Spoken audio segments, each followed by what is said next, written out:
ಭಾರತ ಮತ್ತು ಅಜರ್ಬೈಜಾನ್ ದೇಶಗಳು ನಿನ್ನೆ ಬಾಕು ನಗರದಲ್ಲಿ ದ್ವಿಪಕ್ಷೀಯ ಸಂಬಂಧಗಳ ಪ್ರಸ್ತುತ ಸ್ಥಿತಿಗತಿಯ ಕುರಿತು ಸಮಗ್ರ ಪರಿಶೀಲನೆ ನಡೆಸಿದವು. ಸಭೆಯಲ್ಲಿ ವ್ಯಾಪಾರ, ತಂತ್ರಜ್ಞಾನ, ಪ್ರವಾಸೋದ್ಯಮ, ಔಷಧೀಯ ಕ್ಷೇತ್ರ, ಸಂಸ್ಕೃತಿ, ಜನರ ನಡುವಿನ ಸಂಬಂಧ ಮತ್ತು ಗಡಿಯಾಚೆಗಿನ ಭಯೋತ್ಪಾದನೆಯ ವಿರುದ್ಧದ ಹೋರಾಟ ಸೇರಿದಂತೆ ಇತರೆ ವಿಷಯಗಳ ಬಗ್ಗೆ ಚರ್ಚಿಸಲಾಯಿತು.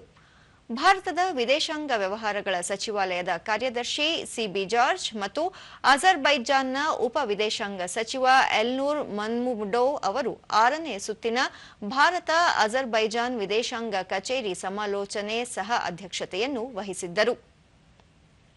ಸಿಬಿ ಜಾರ್ಜ್ ಅವರು ಅಜರ್ಬೈಜಾನ್ ವಿದೇಶಾಂಗ ಸಚಿವ ಜೇಹುನ್ ಬೈರಾಮೋವ್ ಅವರನ್ನು ಭೇಟಿ ಮಾಡಿ ದ್ವಿಪಕ್ಷೀಯ ಸಂಬಂಧಗಳನ್ನು ಪರಿಶೀಲಿಸಿದರು. ಪ್ರಾದೇಶಿಕ ಮತ್ತು ಜಾಗತಿಕ ವಿಷಯಗಳ ಬಗ್ಗೆ ಅಭಿಪ್ರಾಯಗಳ ವಿನಿಮಯ ಮಾಡಿಕೊಂಡರು.